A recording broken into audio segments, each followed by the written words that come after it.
350 वर्षानंतर सुद्धा तीच ऊर्जा आणि तीच शिवभक्तांची होणारी किल्ले रायगडावरील गर्दी. हायड्रेशन कारण हालत खराब होत आहे.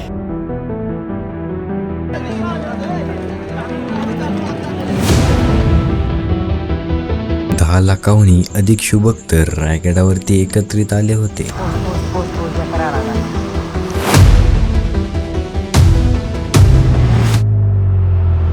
हाच उत्सव अनुभवण्यासाठी आम्ही जातोय रायगडावरती. हालत बेकार आहे, ऊन आहे भरपूर, बेकार कंडिशन.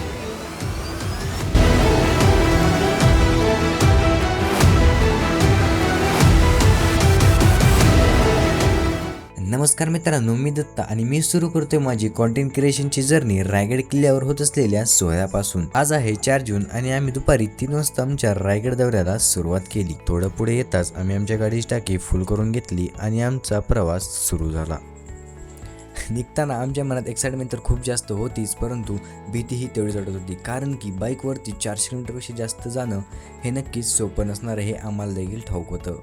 बाईकवरती जातोय म्हणल्यानंतर अनेक गोष्टींचा सामना करावा लागणार हे मात्र नक्कीच. ऊन, वारा, पाऊस, पण आता जायचं ठरवलंच तर या गोष्टीचा सामना जर करावाच लागणार आहे. रस्त्यात दिसणारे रोडवरील नजारे मनाला अगदी प्रसन्न करत होते. थोडा वेळ ट्रॅव्हल केल्यानंतर आम्ही एक चहासाठी छोटासा ब्रेक घेतला, कारण इथून पुढे आपल्याला हायवे लागणार होता. आता जस्ट आपण टेंबूरनीतनं हायवेला लागलो आहे. तर वाजले 6. बघू आता पुण्यात कधी वाजेपर्यंत पोचतोय. सध्या तर सर्व काही व्यवस्थित चाललं होतं. रस्ता खूप सुंदर दिसत होता आणि आम्ही हळूहळू रायगडाच्या दिशेने चाललो होतो.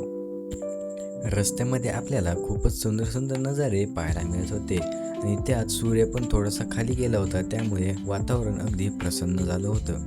रस्त्यावरील सुंदर नजारे पाहत पाहत कधी आम्ही पुण्यापाशी येऊन पोचलो हे मला समजलंच नाही. दिवसही पूर्ण खाली जाऊन आता अंधार देखील पडला होता. फायनली आता पोचलो आहे पुण्यामध्ये, आणि पुण्यामध्ये आपण आता आहे लोणी काळभोरमध्ये. तर आत्ता वाजलेत किती, जवळपास वाजलेत 9. इथे काय 9 वाजता आपण 4:30 निघलो होतो. बघू आता पुढे अजून काय काय होतं ते. चला. पुण्यामध्ये जास्त वेळ न घालता आम्ही फटाफट रायगडच्या दिशेने निघालो. आता पुणे संपून आम्ही पुण्याच्या थोडंसं पुढे आलो होतो आणि इथून आपल्याला घाट रस्ता देखील सुरू झाला होता. आत्तापर्यंत तर सर्व काही एकदम ठीक चाललं होतं, पण रात्रीचे 1:15 वाजलेत आणि पाऊस यायला सुरुवात झाली. आता जस्ट आम्ही घाटात एंटर करतोय आणि पाऊस यायला लागला आता. हो, बेकार थंडी वाजत आहे. पाऊस आलाय, अरे पाऊस आलाय. किती या लागलाय पाऊस, कुठं लागाय झोप आहे. चला चला चला लवकर चला. लांबी नाही कुठं चला, काय होतंय पाऊस आला म्हणजे. आमचं काय अंड्रेटी सुद्धा उचला बॅग, चला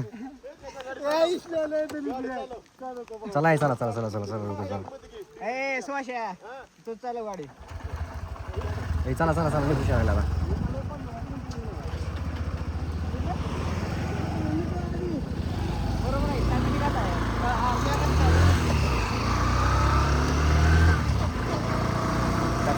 सर्व काही एकदम व्यवस्थित चाललंच होतं. तेवढ्यात अचानक पावसाला सुरुवात झाली. जवळपास रात्रीचे 2 वाजले होते आणि रस्त्यात फक्त आमच्या 3 गाड्या आणि समोरून क्वचित एखादी गाडी येत होती.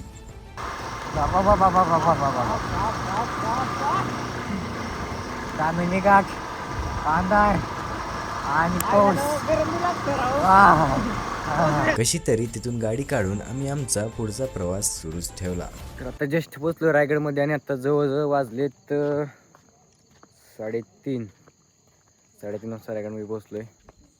खाली गाडी वगैरे पार्क करून आता इथं आहे वरती गड. या ठिकाणी लाईट वगैरे आहे. जवळजवळ 11 ते 12 तासांचा कंटिन्यू प्रवास केल्यामुळे आम्ही खूप थकलो होतो, त्यामुळे आम्ही आजची रात्र खाली थांबण्याचेच ठरवले. सकाळी जवळपास 8 वाजता आम्ही गडाच्या पायथ्याकडे निघालो. गडाच्या पायथ्याकडे जातानाच वाटेत एक छोटासा ट्रेक देखील आम्ही सुरुवातीलाच करून घेतला. तिथून आम्ही गडाच्या पायथ्याशी पोहोचलो.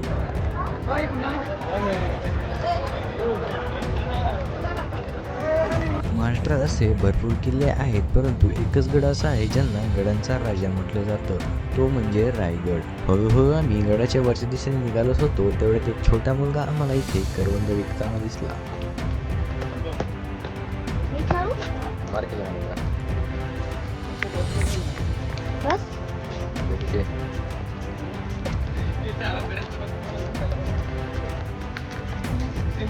तो गड जिथून एका मराठी राजाने दिल्लीच्या बादशालाही हादरून सोडलं. आम्ही महादरवाजेच्या जवळजवळ आलोच होतो, परंतु उन्हामुळे कंटिन्यू अंगातून घाम वाहत होता.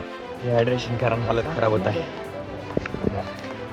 थोडं बरं वाटावं म्हणून आम्ही तिथेच मिळणारा लिंबू सरबत घेऊन पुढे निघालो. कंटिन्यू 11 ते 12 तासांची बाईक राईड व फक्त 2 ते 3 तासांची झोप, त्यामुळेच दरवेळीपेक्षा यावेळी रायगडचं महत्त्वाचं कठीण झालं होतं. आणि आता वरती आले 2-2.5 तासानंतर. हालत बेकार आहे, ऊन आहे भरपूर, बेकार कंडिशन. हाच तो गड जिथे 1674 मध्ये छत्रपती शिवाजी महाराजांचा ऐतिहासिक राज्याभिषेक सोहळा पार पडला. आजही 350 वर्षानंतर देखील त्याच राज्याभिषेक सोहळ्यासाठी लाखो शुभभक्त रायगडावरती जमा होतात. 2-3 तास झाला जागा शोधतोय, सावलीच भेटा नाही. बेकार ऊन पडलंय. आजही गडावरती आल्यानंतर संपूर्ण इतिहास जसाच्या तसा आपल्या डोळ्यासमोर उभा राहतो. हीच ती जागा आहे ज्या ठिकाणी राजे सर्वात पहिले सोन्याच्या सिंहासनावर बसले व त्यांचा छत्रपती म्हणून राज्याभिषेक झाला. त्यानंतर आम्ही महाराजांच्या समाधीचं दर्शन घेण्यासाठी त्या ठिकाणी गेलो. दर्शन घेऊन वापस येईपर्यंत पाहतोय तर होळीच्या माळावरती तुफान गर्दी लागलेली होती. पाय ठेवायला देखील कुठेही जागा शिल्लक नव्हती. सगळीकडे भगवे झेंडे तसेच ढोल ताशांचा आवाज घुमत होता.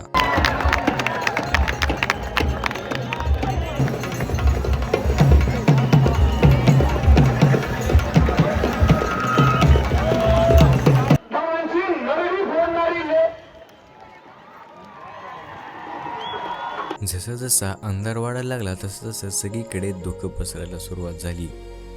आत्ता गडावरती तुफान गर्दी झाली होती. बेकार गर्दी आहे, बेकार गर्दी. कशी आहे गर्दी?